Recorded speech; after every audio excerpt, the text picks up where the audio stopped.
नमस्कार बंधुगण, एही पवित्र अक्षय तृतीया दिन करनियंतु एही महा उपाय। धनरे भरीजिव आपणकर घर, माँ लक्ष्मींकर हेब स्थायी बास।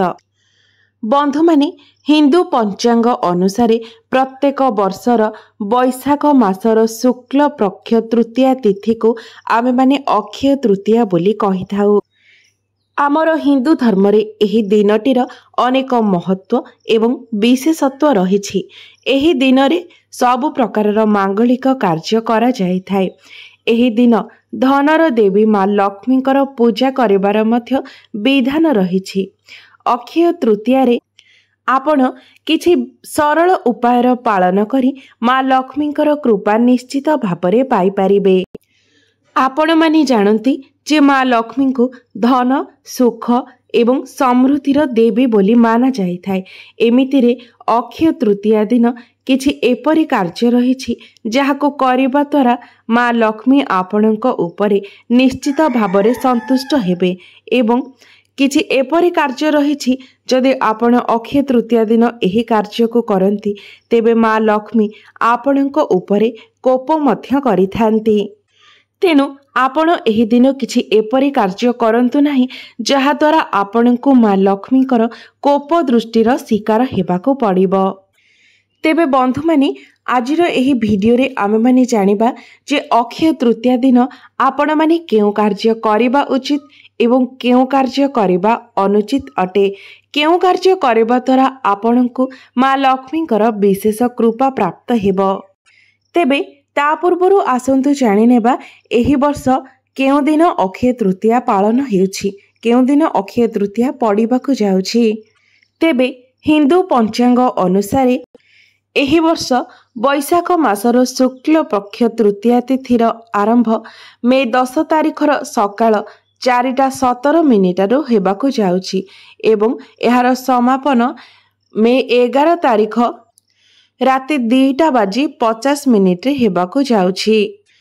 उदय तिथि अनुसारे अक्षय तृतीयार पर्वटी मे 10 तारिखरे पालन कराजिबो। पूजार शुभ मुहूर्त 5:33 आरंभ होई 2 प्रहर 12:18 पर्यंत रहिबो। एही अवधि मध्यरे जदि आपण माँ लक्ष्मी एवं भगवान विष्णुंकर पूजा करती तेबे निश्चित भाବରେ आपणको अधिक शुभ फलर प्राप्ति हेबो। तेबे बंधु माने भिडियोटी रे आगो को बढ़िबा पूर्वरु भिडियोटी को लाइक करी चैनल टी को सब्सक्राइब करि दियंतु एवं कमेंट बॉक्स रे भक्ति एवं विश्वासर सहित जय श्री विष्णु जय माँ लक्ष्मी निश्चय लिखंतु।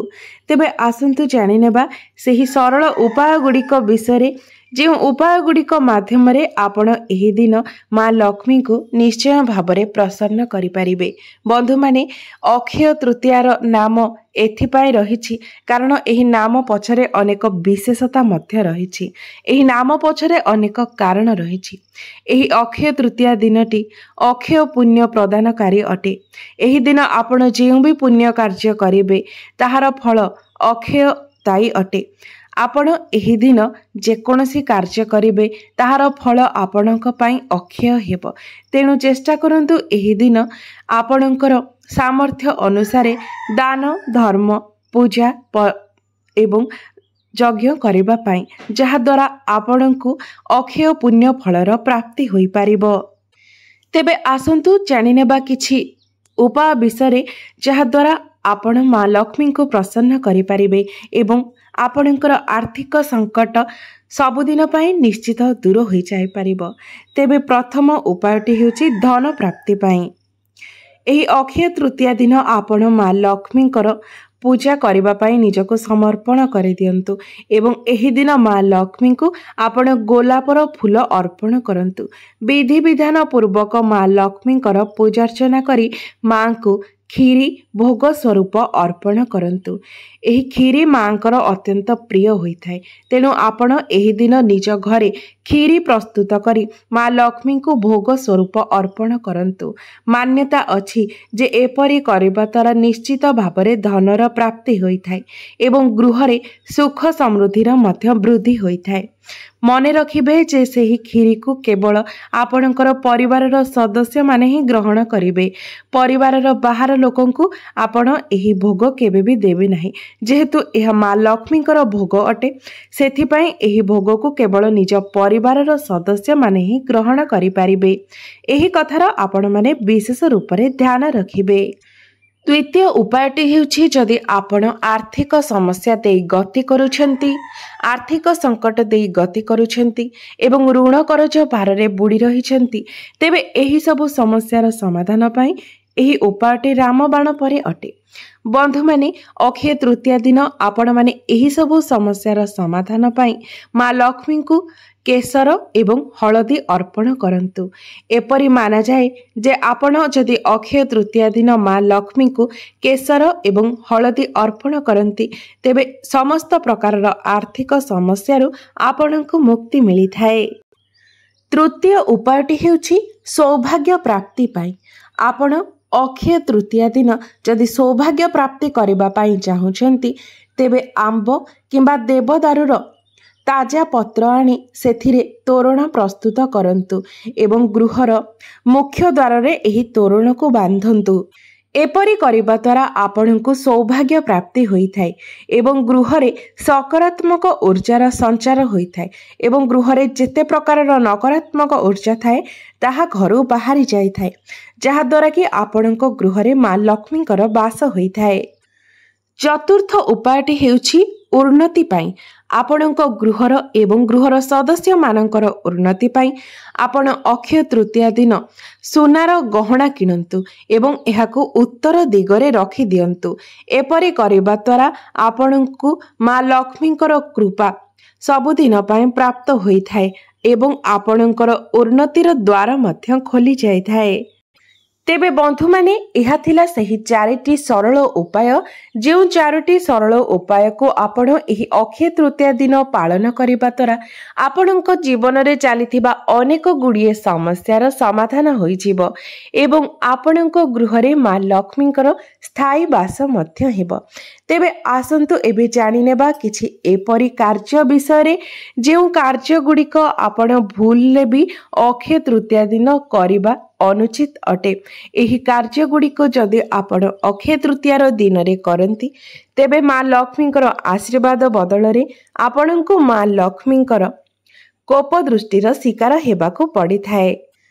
ତେବେ ପ୍ରଥମ କାର୍ଯ୍ୟଟି ହେଉଛି, ଆପଣ ଏହି ଦିନ କେବେ ବି ପଇତା ବଦଳାନ୍ତୁ ନାହିଁ। ବ୍ରାହ୍ମଣମାନେ ଯେଉଁମାନେ ପଇତା ଧାରଣ କରିଥାନ୍ତି, ଏହି ଦିନ ପଇତା ବଦଳାନ୍ତୁ ନାହିଁ, ନୂତନ ପଇତା ଧାରଣ କରନ୍ତୁ ନାହିଁ। କାରଣ ଅକ୍ଷୟ ତୃତୀୟା ଦିନ ପଇତା ଧାରଣ କରିବା ଦ୍ୱାରା ମାନାଯାଏ ଯେ ଆପଣଙ୍କୁ ଦୁର୍ଭାଗ୍ୟର ସାମ୍ନା କରିବାକୁ ପଡ଼ିଥାଏ। ଏମିତିକି ଆପଣ ଏହି ଦିନ ପଇତାର ସଂସ୍କାର ମଧ୍ୟ କରନ୍ତୁ ନାହିଁ, କାରଣ ମାନାଯାଇଥାଏ ଯେ ଅକ୍ଷୟ ତୃତୀୟା ଦିନ ପଇତାର ସଂସ୍କାର କରିବା ଅଶୁଭ ହୋଇଥାଏ। ଦ୍ୱିତୀୟ କାର୍ଯ୍ୟ ହେଉଛି, ଏହି ଦିନ ବ୍ରତ ମଧ୍ୟ ଧାରଣ କରନ୍ତୁ ନାହିଁ। ଯଦି ଆପଣ ଲମ୍ବା ସମୟ ଧରି କୌଣସି ବ୍ରତ ରଖିଛନ୍ତି, ତେବେ ଅକ୍ଷୟ ତୃତୀୟା ଦିନ ବ୍ରତ ଭାଙ୍ଗନ୍ତୁ ନାହିଁ। ବ୍ରତର ସମାପନ ଅକ୍ଷୟ ତୃତୀୟା ଦିନ କରନ୍ତୁ ନାହିଁ। ଏମିତି କରିବା ଦ୍ୱାରା ଏହାକୁ ଅଶୁଭ ବୋଲି ମାନାଯାଇଥାଏ ଏବଂ ଏହାଦ୍ୱାରା ଆପଣଙ୍କୁ ଦୁର୍ଭାଗ୍ୟର ସମ୍ମୁଖୀନ ହେବାକୁ ପଡ଼ିଥାଏ। ତୃତୀୟ କାର୍ଯ୍ୟଟି ହେଉଛି, ଏହି ଦିନ ଆପଣ ଭୁଲେ ବି ନିଜ ଘରର କୌଣସି ବି ଅଂଶକୁ ଅନ୍ଧାର ରଖନ୍ତୁ ନାହିଁ। ଏହି ଦିନ ଆପଣ ଘରର ପ୍ରତ୍ୟେକ ଜାଗାକୁ ଆଲୋକିତ କରନ୍ତୁ, କିଛି ନହେଲେ ଦୀପ ଲଗାଇ ମଧ୍ୟ ଆଲୋକିତ କରନ୍ତୁ, କିନ୍ତୁ ଭୁଲେ ମଧ୍ୟ ଏହି ଦିନ ଆପଣ ଘରର କୌଣସି ବି ସ୍ଥାନକୁ ଅନ୍ଧାର କରି ଛାଡ଼ନ୍ତୁ ନାହିଁ। ଆପଣ ଯଦି ଏହି ଦିନ ଗୃହର ପ୍ରତ୍ୟେକ ଜାଗାକୁ ଆଲୋକିତ କରି ରଖନ୍ତି, ତେବେ ଆପଣଙ୍କୁ ମା ଲକ୍ଷ୍ମୀଙ୍କର କୃପା ପ୍ରାପ୍ତି ହୋଇଥାଏ। ମାତ୍ର ଏହି ଦିନ ଯଦି ଆପଣ ଘରର କୌଣସି ବି ସ୍ଥାନକୁ ଅନ୍ଧାର କରି ରଖନ୍ତି, ତେବେ ଏହାଦ୍ୱାରା ମା ଲକ୍ଷ୍ମୀ ଆପଣଙ୍କ ଉପରେ ରୁଷ୍ଟ ହୋଇଥାନ୍ତି। ଚତୁର୍ଥ କାର୍ଯ୍ୟ ହେଉଛି, ଏହି ଦିନ ଆପଣ କାହାର ବି ଖରାପ ଚିନ୍ତା କରନ୍ତୁ ନାହିଁ କିମ୍ବା ମନ ମଧ୍ୟକୁ କୌଣସି ବି ନକାରାତ୍ମକ ଚିନ୍ତାଧାରା ଆଣନ୍ତୁ ନାହିଁ। ଅକ୍ଷୟ ତୃତୀୟା ପରି ଶୁଭ ଦିନରେ ଆପଣ ସର୍ବଦା ଅନ୍ୟମାନଙ୍କର ଏବଂ ନିଜର ଭଲ ଚିନ୍ତା କରନ୍ତୁ, ଯାହାଦ୍ୱାରା ଆପଣଙ୍କୁ ମା ଲକ୍ଷ୍ମୀଙ୍କର କୃପା ପ୍ରାପ୍ତି ହେବ। ଏହି ଦିନ ଯଦି ଆପଣ ଅନ୍ୟମାନଙ୍କ ବିଷୟରେ ଖରାପ ଚିନ୍ତା କରନ୍ତି କିମ୍ବା ମନକୁ ନକାରାତ୍ମକ ବିଚାର ଆଣନ୍ତି, ତେବେ ଏହାଦ୍ୱାରା ଆପଣଙ୍କୁ ମା ଲକ୍ଷ୍ମୀଙ୍କର कृपा प्राप्ति होई न थाए एवं एही दिन आपण असहाय व्यक्ति को साहाय्य करबा उचित जहा द्वारा आपणको माँ लक्ष्मीकर विशेष कृपा प्राप्त होई थाए। पंचम कार्य हेउछि एही दिन आपण माने परिष्कार परिच्छन्नता एवं शुद्धता प्रति विशेष ध्यान दियंतु। एही दिन आपण निज घर को जेमिति भल भाबरे परिष्कार परिच्छन्न रखिबे सेथि प्रति ध्यान दियंतु। एहा सहित निज शरीर को मध्य परिष्कार परिच्छन्न करंतु। अर्थात एही दिन आपण माने ब्रह्म मुहूर्तरु उठी स्नान कार्य समापन करि नियंतु एवं गाधोई सारिबा परे ही तुलसी गछरे जल अर्पण करंतु। न गाधोई केबे भी तुलसी गछ को छुईबार भूल आपण माने करंतु नहीं। षष्ठरे आपण जेतेबेले अक्षय तृतीया दिन माँ लक्ष्मीकर पूजार्चना करुछंती सेतेबेले पूजारे यथा संभव सावधान अवलंबन करबा पई चेष्टा करंतु। एही दिन जेपरी आपण माँ लक्ष्मीकर पूजारे कोनोसी भी गोटिए भूल न करबा पई चेष्टा करंतु। एही दिन आपण माने माँ लक्ष्मीक सहित भगवान विष्णु को एका सहित पूजा करंतु। एपरी करबा द्वारा आपणको अनंत पुण्य फलर प्राप्ति होइथाय कारण माँ लक्ष्मी एवं भगवान विष्णु पति पत्नी अटंती। सेथिपाई एही दिन आपण माने केबे भी माँ लक्ष्मी एवं भगवान विष्णु को अलगा अलगा पूजा न करी सेमानंकु एका साथीरे पूजा करिबा पई चेष्टा करंतु। तेबे बंधु माने एही वीडियो माध्यम रे आपण चारिटी सहज उपाय विषय जानि पारिले जहा द्वारा आपणको माँ लक्ष्मीकर विशेष कृपा प्राप्त होई पारिबो एवं आपणको जीवन रे चलीथिबा अनेक गुड़िए समस्यार अंत मध्य होई पारिबो। एहा सहित एपरी किछि कार्य विषय मध्य आपण माने जानि पारिले जे कार्य गुड़िक आपण माने अक्षय तृतीया भली पवित्र एवं पुण्यमय दिन रे न करिबा उचित। जदि आपण माने एही दिन रे एही निषेध कार्य गुड़िक करंती तेबे आपणको एहार फल मध्य भोगिबाको पड़ी पारे। तेणु विशेष भाव रे ध्यान रखिबे जे एही निषेध कार्य गुड़िक अक्षय तृतीया दिन रे न करिबा पाई। तेबे बंधु माने मोर एही वीडियोटी जदि आपण माननको भल लागि थाए तेबे वीडियोटी को लाइक करी चैनलटी को निश्चय सब्सक्राइब करि देबे एवं कमेंट बॉक्स रे भक्ति एवं श्रद्धार सहित जय श्री विष्णु जय माँ लक्ष्मी निश्चय लिखिबे।